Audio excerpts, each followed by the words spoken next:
दोस्तों, कैसे हैं आप सब लोग। उम्मीद करता हूँ स्वस्थ होंगे, व्यस्त होंगे।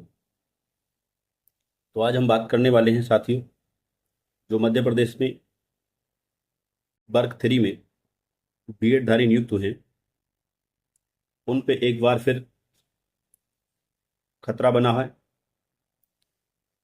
कैसे बना है, इसको लेकर के बात करेंगे। एक एमए याचिका, मिसलेनियस एप्लीकेशन माननीय सुप्रीम कोर्ट में गई है। जो माननीय सुप्रीम कोर्ट का मध्य प्रदेश की क्लेरिफिकेशन याचिका पर जो 8 अप्रैल 2024 को निर्णय आया था, उसको चैलेंज करते हुए एक मिसलेनियस एप्लीकेशन माननीय सुप्रीम कोर्ट में गई हुई है। उस पर आज चर्चा करेंगे। तो साथियों, सर्वप्रथम आप सभी का स्वागत है आपके चैनल गेट सॉल्यूशन में। साथ ही उन सभी साथियों से निवेदन रहेगा जो पहली बार चैनल पर विजिट कर रहे हैं, वो चैनल को सब्सक्राइब कर लें और बेल आइकन को हिट कर लें, ताकि इस संबंध में आने वाले जो अपडेट्स हों वो आप तक सबसे पहले पहुंचते रहें। साथियों, शुरू करते हैं। जैसा कि आप जानते हैं, 8 अप्रैल 2024 को माननीय सुप्रीम कोर्ट ने अपने 11 अगस्त 2023 वाले निर्णय का रिव्यू किया, जिसमें उन्होंने बीएड धारियों को सुरक्षित किया। यानी जो 11 अगस्त 2023 तक जो नियुक्त हो चुके हैं, उनको उन्होंने कहा कि भाई उनको नहीं छेड़ा जाएगा, वो अपनी सर्विस जैसे कर रहे हैं वैसे ही करते रहेंगे, बशर्ते उनकी जो भर्ती है वो बीएड की एलिजिबिलिटी को लेके किसी कोर्ट ऑफ लॉ में चैलेंज ना हो, यानी वो भर्ती सब्जेक्ट टू आउटकम ना हो। इसी का संज्ञान या इसी के आलोक में माननीय मध्य प्रदेश हाई कोर्ट ने जो मध्य प्रदेश में वर्ग 3 की वैकेंसी प्राइमरी शिक्षक भर्ती थी, उसमें जो बीएड धारी नियुक्त हुए थे उनको सेफ किया, और वहां पर माननीय मध्य प्रदेश हाई कोर्ट ने उस भर्ती को सब्जेक्ट टू आउटकम नहीं माना। जबकि साथियों, आप जानते हैं कि बीएड जो है वहाँ नोटिफिकेशन में वैलिड क्वालिफिकेशन के तौर पे था, जिस वजह से वहाँ पर डीएड साथी वहाँ पर जो है भर्ती को चैलेंज करते हैं, और चैलेंज होने के बाद ये भर्ती वहाँ पे सब्जेक्ट टू आउटकम होती है। साथ ही एक बिंदु और है, जब माननीय सुप्रीम कोर्ट में Devesh Sharma versus union of India करके जो केस चल रहा था, उस समय भी जो माननीय सुप्रीम कोर्ट ने सभी राज्यों से सभी को कहा था कि आप अपना पक्ष यहाँ पर रखिए, तब यहाँ पर जो बीएड धारी हैं मध्य प्रदेश के, ये वहाँ पे एक आईए लेकर के गए थे, और उस आईए के बाद सुनवाई के बाद जो है ये भर्ती माननीय सुप्रीम कोर्ट में भी Devesh Sharma versus union India वाले केस के अधीन, यानी सब्जेक्ट टू आउटकम वहां पर भी हुई थी।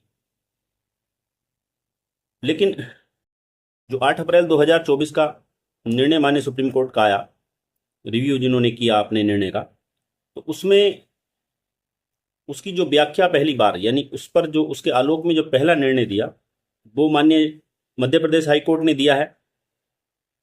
वहां पे उन्होंने भर्ती को सब्जेक्ट टू आउटकम नहीं माना।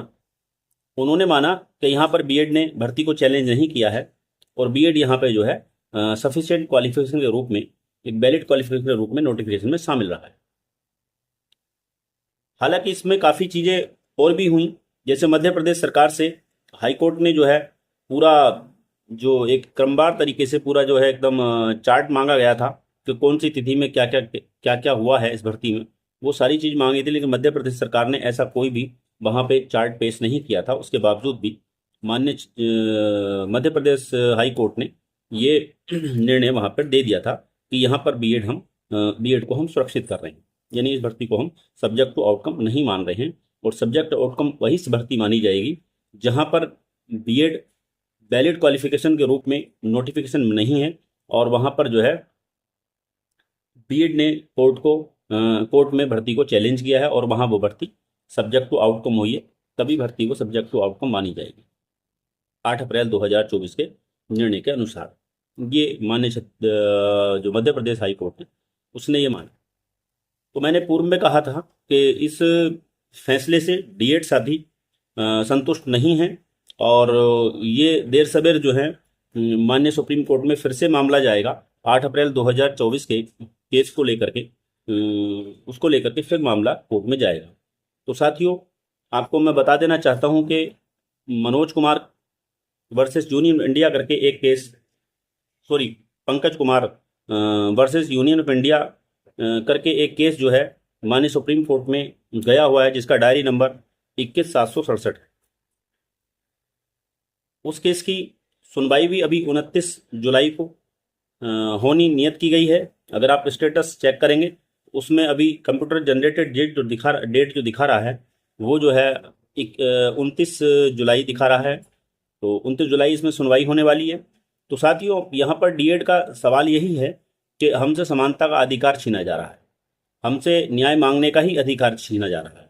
भाई अगर मान लीजिए डीएड जब सफिशिएंट क्वालिफिकेशन या वैलिड क्वालिफिकेशन के रूप में नोटिफिकेशन में शामिल है, यानी जब सरकार उसको ले रही है भर्ती में, शिक्षा विभाग उसको भर्ती में ले रहा है, तो बीएड का मतलब ही नहीं होता वो वहाँ पर किसी कोर्ट में जाके उस भर्ती को चैलेंज करे या कोई दिक्कत है नहीं। तो कौन जाएगा? जिसके अधिकारों का हनन हो रहा है, यानी कि डीएड वालों के अधिकारों का हनन हो रहा है, तो डीएड वाले ही डीएलएड वाले ही वहाँ पे किसी भी कोर्ट का दरवाजा खटखटाएंगे, क्योंकि उनके अधिकारों का हनन हो रहा है, तो उनके अधिकार मारे जा रहे हैं। तो ऐसा ही हुआ मध्य प्रदेश, जब ये भर्ती आई थी तो जो है मध्य प्रदेश में जो डीएड साथी थे उन्होंने इस भर्ती को हाई कोर्ट मध्य प्रदेश में चैलेंज किया, और चैलेंज करने के बाद ये भर्ती वहाँ पे सब्जेक्ट टू आउटकम हो गई थी। लेकिन इसको मध्य प्रदेश हाई कोर्ट ने अपने अंतिम निर्णय में जो है सब्जेक्ट टू आउटकम नहीं माना। तो इस चीज़ को लेकर के खासा रोष डीएड साथियों में है, और डीएड साथी किसी बात को लेकर के माननीय सुप्रीम कोर्ट के सामने अपनी बात रखेंगे कि इस हिसाब से तो आप हमसे कोर्ट जाने का अधिकार ही छीन ले रहे हैं कि अगर कहीं भी मान लीजिए सरकार अगर बीएड को शामिल कर रही है और हम वहाँ पर कोर्ट में जाते हैं, चैलेंज करते हैं, तो और उसका वो सब्जेक्ट टू आउटकम होने के बाद भी सब्जेक्ट टू आउटकम नहीं मानी जा रही है, तो इसका मतलब तो फिर हमें कोर्ट जाना ही हमारा बेकार है। हमारा जो इतना पैसा खर्च हो रहा है और सारी चीज़ें जो हमने की हैं वो फिर निरर्थक है। भाई ये जाहिर सी बात है नहीं? तो ये सारी चीज़ें वहाँ पे कोर्ट में डीएड अपना पक्ष रखेगा। और इस संदर्भ में मुझे लगता है कि माननीय सुप्रीम कोर्ट अपने इस 8 अप्रैल 2024 का जो निर्णय है, जिसमें उन्होंने जो जो कहा जो निर्णय है उसको वो देखेंगे कि मध्य प्रदेश हाई कोर्ट ने जो निर्णय दिया है क्या वो सही व्याख्या की है माननीय सुप्रीम कोर्ट के 8 अप्रैल 2024 के निर्णय को। तो ऐसे में अगर माननीय सुप्रीम कोर्ट को लगता है कि कहीं ना कहीं हमारे निर्णय को समझने में मध्य प्रदेश हाई कोर्ट से कोई त्रुटि हुई है, या 8 अप्रैल 2024 के निर्णय से किसी एक पक्ष के हितों को नुकसान हो रहा है, तो और वो वास्तव में तार्किक है, तो ऐसे में जो है माननीय सुप्रीम कोर्ट डीएड को राहत दे सकता है, और बीएड पर फिर एक बार बीएड की नियुक्ति जो हुई है, जिसको सेफ किया है मध्य प्रदेश हाई कोर्ट ने, वो फिर एक बार खतरे के दायरे में है। और बाकी साथियों, कोर्ट का अपना विवेक और अपना डिसीजन है, क्या वो 29 जुलाई को उसमें डेट मिलती है या कोई डिसीजन आता है, ये तो डेट पर ही पता लगेगा। बाकी जो भी डेट उस डेट पे सुनवाई होगी उसमें जो भी चीज़ें निकल के आएंगी, बीएड के लिए पॉजिटिव या डीएड के लिए पॉजिटिव आएगा, वो हम आपके बीच में फिर लेकर उपस्थित होंगे। तब तक के लिए साथियों नमस्कार, धन्यवाद। साथियों, वीडियो अच्छी लगे तो लाइक, शेयर और कमेंट जरूर करें। धन्यवाद।